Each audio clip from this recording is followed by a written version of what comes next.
Oke, halo semuanya. Hari ini kita akan menganalisis aplikasi dari Play Store yang namanya itu Academy Crypto. Nah, jadi di sini kan ada ulasan ya. Ini ulasan ini kita akan scraping, kemudian nanti kita akan analisis. Nah, eh, data yang kita butuhkan di sini nanti saya menggunakan kamus slang untuk normalisasi. Kemudian di sini juga saya akan menggunakan insert lexicobase untuk melakukan pelabelan datanya. Nah, jadi jangan berlama-lama, tadi udah saya buat program seperti ini tapi akan kita perbaiki. Nah, oke. Pertama yang kita lakukan adalah scraping data. Nah, ini adalah library. Karena ini saya belum run ya, jadi kita langsung jalankan. Ini scraping data. Kemudian ini ada library yang dibutuhkan. Ada Google Play, Pandas, dan DateTime. Oke. Nah, di sini yang kita ubah di sini adalah Apps ID. Apps ID itu kita ambil ini khusus GoPay, kemudian kita ambil yang kripto. Nah, diambil di mana diambil? Perhatikan sini. Nah, di atas URL ini ada di sini ID. Kemudian ini nanti copy com the academy com crypto. Itu di copy. Kemudian dimasukkan ke dalam apps ID ini. Kalau sudah, kemudian ini ada function get review apps ID. Language-nya itu adalah Indonesia. Count jumlah yang mau kita ambil, dan di sini saya tidak mau ambil banyak-banyak. Sebenarnya kita bisa ambil sampai 50.000 data boleh. Kemarin saya ambil 50.000 data, kalau ada ulasannya dikasih. Nah, di sini saya cuma ambil 2.000 aja biar gak terlalu lama scrapernya dan juga nanti proses yang lainnya. Oke, kemudian kita akan install kita akan scraper. Oke, sudah. Ini 1 detik ya dengan dua. Nah, tadi kita ambil 2.000 ya. Padahal yang diberikannya itu cuma 1.495. Nah, jadi datanya ada review ID, ada username, kemudian ada user image. Nah, jadi kemudian kita ubah ini ke dalam bentuk uh, data frame ya. Jadi saya ganti ini menjadi crypto. Oke, crypto.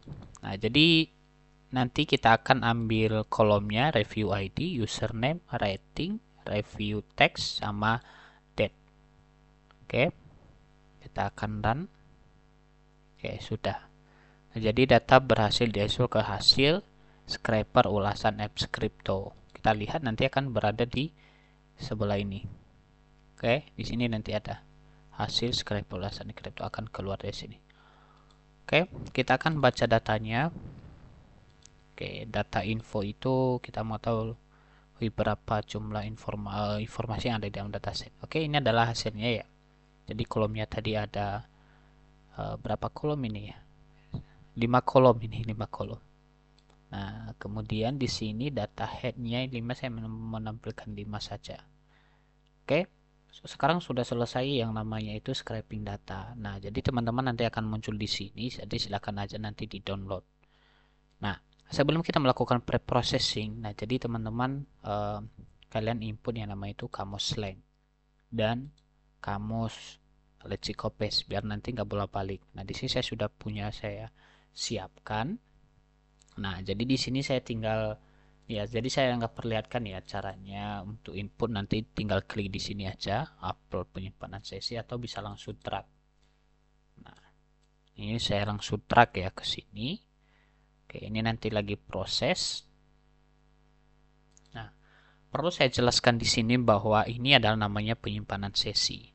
Nah, penyimpanan sesi itu kalau kamu nanti close program ini, maka dia nanti akan data-data yang ada di penyimpanan sesi ini akan terhapus. Nah, jadi kamu kalau orang ulang lagi, nanti kamu harus upload. Nah, jadi berbeda kita kalau konekkannya di Google Drive, maka nanti hasilnya itu akan kesimpan di Drive. Nah, ini bisa disimpan di Drive, pasang Drive, tapi di sini saya tidak akan praktekkan untuk hal itu. Saya simpan di penyimpanan sesi. Oke, kita akan buka pre-processing data. Oke, jadi saya akan baca data dari hasil scraper tadi.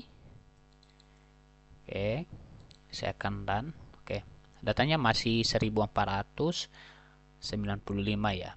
Kemudian saya baca datanya. Ini nanti bisa diganti-ganti ya, mau baca berapa, 5 atau berapa. Oke. Kemudian kita masuk di sini. Kita masukkan ke dalam data frame. Nah, jadi saya mau ambil kolom yang memangnya saya akan membutuhkan.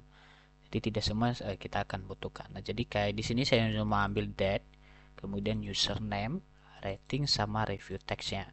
Nah, itu yang saya butuhkan. Nah, jadi kalau saya run ini nanti dia akan cuma mengambil 4 kolom ini aja.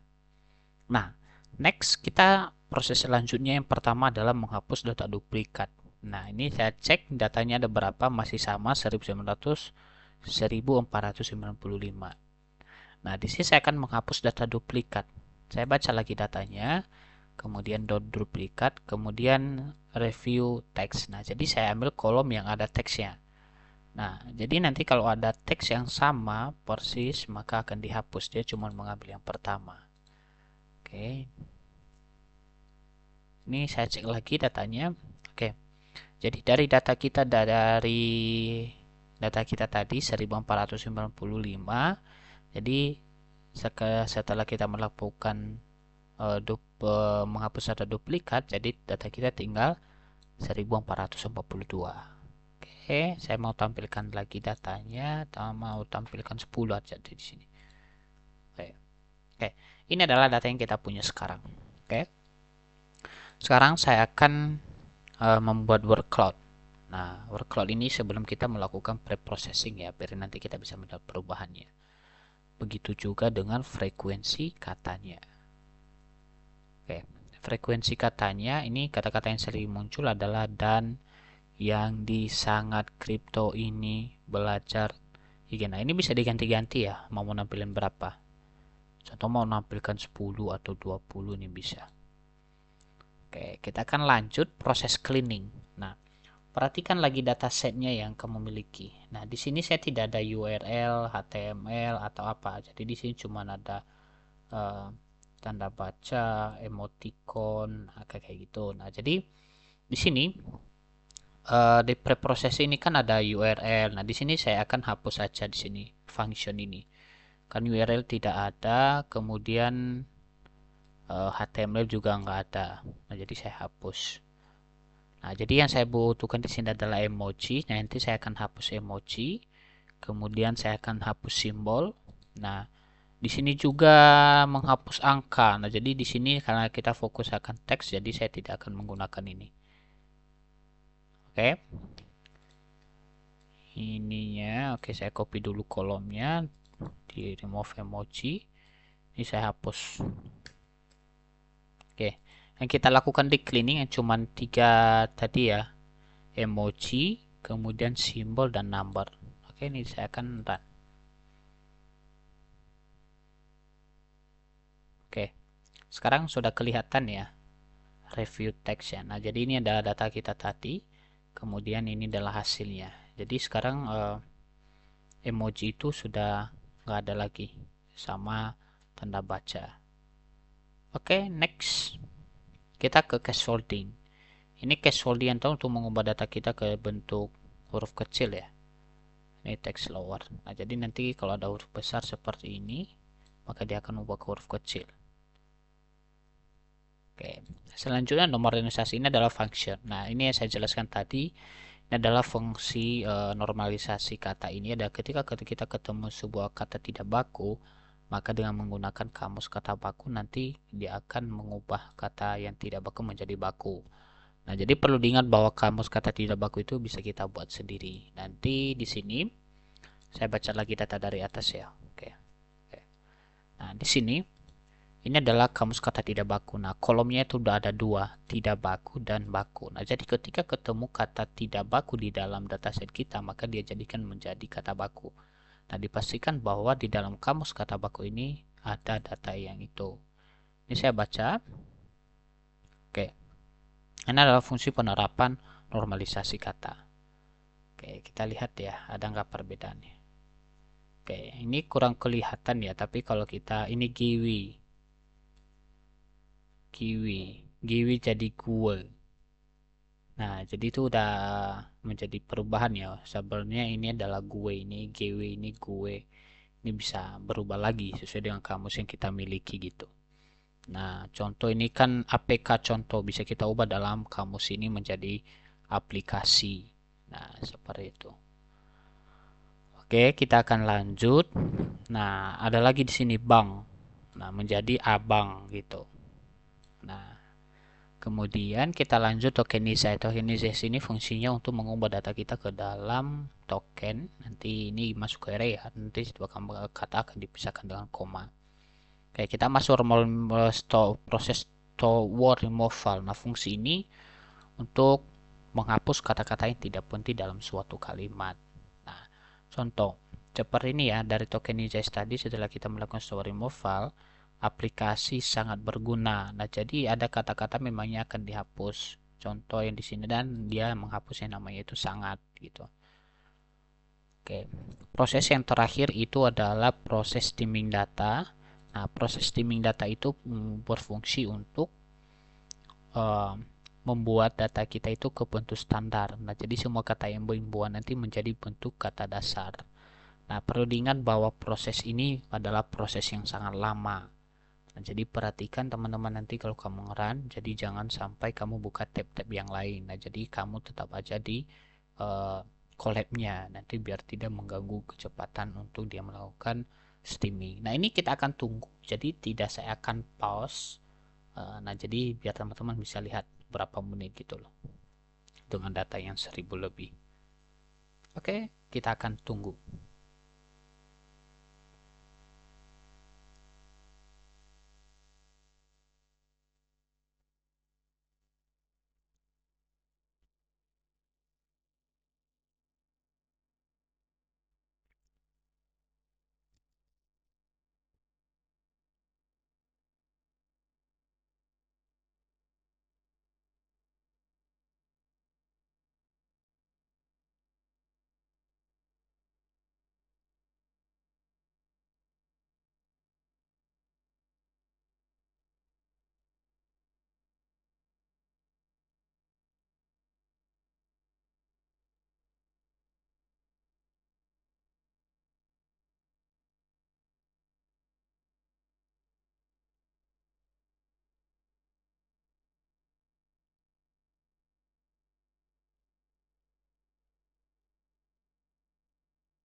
Oke, di sini runtime-nya sedikit terputus ya. Kalau kita lihat di sini, saya nggak tahu kayaknya karena jaringan. Tapi coba kita lanjut sedikit ya. Nah, ini sudah selesai ya steamingnya, udah selesai. Kemudian kita cek df info. Nah, jadi sudah selesai ya. Jadi dari test semua sampai steaming. Oke. Kemudian ini kita geser ke bawah. Oke.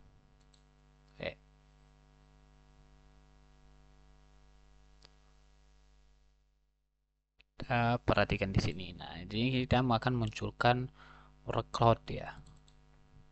Setelah kita melakukan preprocessing data. Oke, lagi jalan. Oke, sudah. Nah, ini adalah hasil workload-nya. Nah, jadi nanti teman-teman kalau memangnya kalian akan mau contoh di sini ya, saya ulang lagi di sini, saya melakukan steaming lagi, saya melakukan ini frekuensi kata. Contoh, kalian mau hapus contoh ajar, yang, AC. Nah, kalian tidak mau munculkan nanti di dalam ini workload ini, tinggal kalian tambahkan di sini. Nah, tadi ya kata-katanya adalah AC, kemudian ada kata tadi ya, kemudian ada kata lainnya yang kita hapus tadi ya. Ini diupdate. Nah, jadi kita mau hapus apa lagi? Ini ajar, bagus ya, ajar ya. Nah, kita tambahkan di sini ajar. Oke, kalau sudah ini kita akan done. Oke, dan kembali ya. Oke, ini hasilnya. Kemudian saya akan done lagi yang bagian frekuensi kata. Nah, jadi kata-kata yang tadi sebentar ya, harusnya sudah terhapus ya.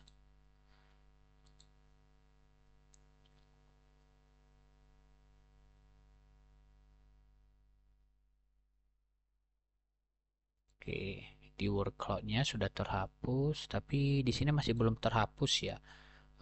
Sebentar saya akan carikan ini. Itu teman-teman bisa terhapus ya. Jadi nggak usah khawatir. Itu kita bisa update di stock word-nya. Ini saya akan ambil stock word-nya. Nah, di stock word itu nanti sama persis yang seperti yang ini kita akan ubah di sini. Oke.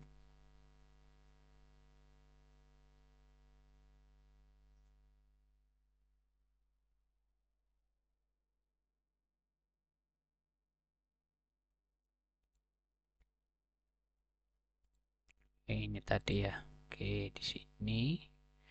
Jadi kita ambil tadi di F. Oke, di F ya.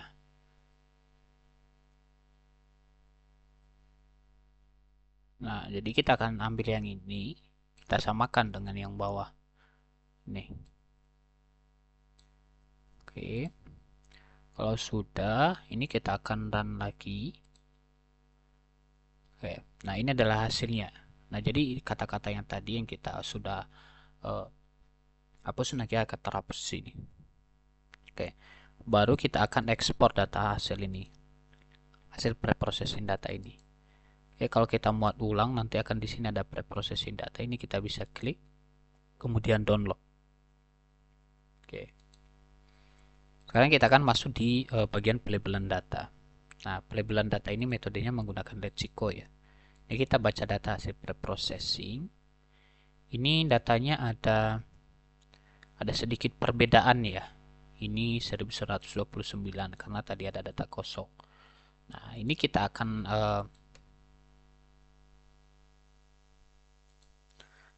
hapus data kosongnya. Jadi ini wajib. Nah, jadi kita sudah data info, berarti kita akan ambil datanya, data, kemudian kita mau ini df ya biar nggak sama. Df sama dengan itu kita akan baca data, kemudian titik drop none. Nah, jadi nanti di bawah ini kita lagi df titik info. Oke, kita akan run. Nah, jadi datanya itu 1929. Soalnya kalau kita masuk nanti di dalam pelabelan data, maka dia akan error. Oke. Sekarang kita akan ini masukkan ke dalam data frame. Ini data, kemudian ini data. Kemudian kita panggil data terakhirnya adalah df. Kemudian kita panggil nama date-nya, date. Kemudian kita ambil username. Ini ya, nyusunnya seperti ini bisa. Kemudian kita ambil yang rating. Kita ambil yang rating juga. Oke, sudah. Ini saya akan. Oke, nah ini datanya. Nah, sekarang kita akan melakukan yang namanya itu adalah classification-nya.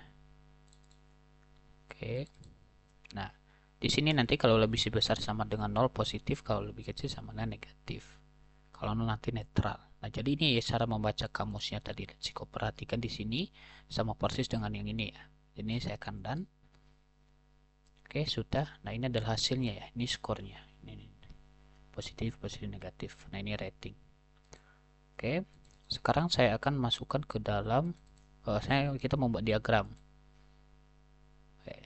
Diagramnya seperti apa? Nah, ini. Jadi yang positif itu tuh 727, sedangkan negatif itu ada 702 atau 49% banding 50%. Oke, ini saya ekspor datanya hasil labeling. Nanti diklik kanan mode ulang.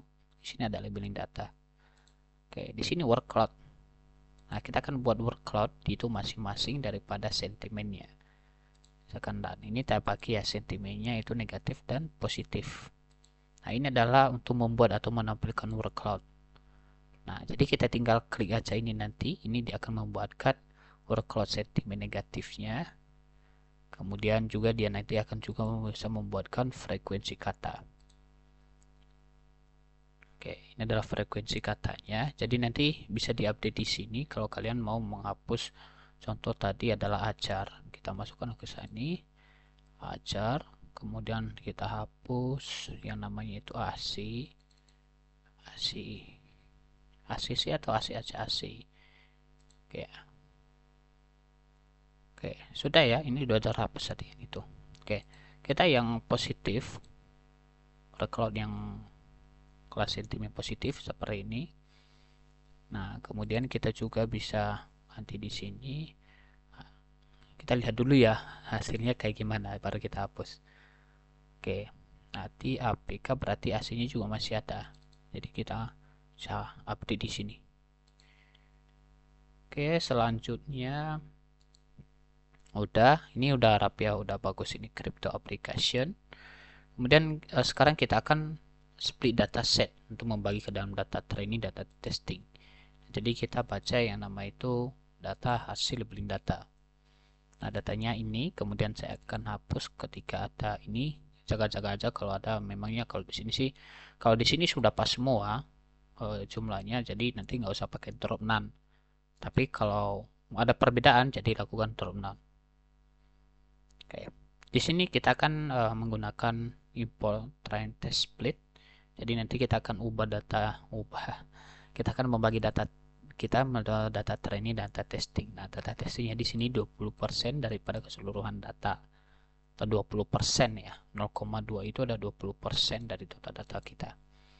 Ini saya ekspor hasil training data kemudian sama tes data. Nanti kalau belum muncul klik kanan muat ulang, nanti akan muncul di sini tes data sama train data.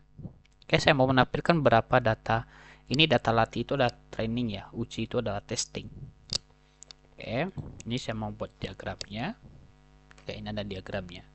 Berarti 79,99 ya. Data testingnya itu 20%. Oke, sekarang kita masuk ke dari di sini saya menggunakan namanya itu naive Bayes classification. Oke, saya akan baca dulu datanya. Ini datanya ya. Kemudian saya baca lagi bentuk tabel. Oke, di sini. Nah, jadi pertama yang kita lakukan di Naive Bayes adalah transformasi teks menjadi matriks frekuensi token menghitung probabilitas. Nah, prior. Nah, ini persamaannya ya. Nah, jadi nanti hasilnya di sini prior probabilitasnya sentimen positif 0,5, negatif itu 0,4. Nah, habis itu kita akan menghitung probabilitas kondisional. Nah, ini nanti ya. Jadi nanti silahkan cari teman-teman sumbernya, itu banyak kali di Google, tapi programnya seperti ini. Itu positif, negatif. Nah, jadi kalau ini diekspor ini besar banget datanya. Jadi bukan cuma hanya ini. Kemudian selanjutnya adalah menghitung probabilitas posterior. Nah, ini posterior. Nah, jadi nanti hasilnya seperti ini. Positif, negatif, seperti ini. Positif, negatif. Nah, itu hasilnya. Oke, karena di sini jenis-jenis Naive Bayes itu ada 3 ya. Nah, jadi pertama Naive Bayes Gauss. Jadi saya baca data dari atas tadi, kemudian saya tampilkan. Kemudian di sini saya akan melakukan yang namanya itu preposisinya itu transform menggunakan TF-IDF, kemudian split datanya itu 0,2 ya. Oke, nah jadi kita bisa melihat hasilnya di Gauss ini. Ini adalah conversion matrixnya, ini adalah klasifikasi reportnya, akurasinya itu 0,5 atau 59% ya. Ini adalah heat mapnya. Nah, jadi kita bisa melihat nanti aktual ini ada hasil labeling dari Lexico tadi. Prediksinya adalah berdasarkan prediksi daripada Gauss ya, atau jenis Naive Bayes. Sekarang kita masuk di multinomial, jenis Naive Bayes yang kedua. Nah, sama seperti yang tadi, kita lihat hasilnya. Ini adalah conversion matrixnya, ini klasifikasi reportnya. Nah, ini akurasinya itu 78%, 0,78 ya, atau 78%. Nah, ini juga hasil ininya ya, prediction-nya di sini. Nah, ini nanti semua hasil ini akan masuk ke sini ya. Nah, di sini hasil prediksi Gauss multinomial. Kemudian yang terakhir itu adalah hasil dari Naive Bayes Bernoulli. Nah, ini ada jenis Naive Bayes juga. Nah, jadi kita lihat berapa. Ini ada conversion matrixnya, klasifikasi report. Ini 0,77. Nah, itu 77%. Nah, oke, kemudian ini semuanya sudah ada di sini ya, hasil prediksinya. Ini hasil prediksi Bernoulli, Gauss, dan multi. Kita sekarang masuk ke sini, rating. Nah, kalau rating ini cuma saya buatkan workload aja, bukan workload, saya buatkan diagram saja. Nah, ini run. Nah, jadi ini adalah ini. Nah, jadi aplikasi daripada Akademi Kripto ini ratingnya itu, rating satunya itu ada dari data yang kita ambil tadi itu 1000. Nah, ini berapa ini? 1429. Ratingnya itu, rating satunya itu 408 ya. 2, 3, 4 itu ratingnya sedikit, tapi rating 5 itu sampai 976. Oke, cukup sekian untuk project analisis sentimen untuk ulasan aplikasi Playstore, aplikasi yang namanya itu Akademi Kripto. Oke, teman-teman semuanya, jangan lupa di follow dan di subscribe.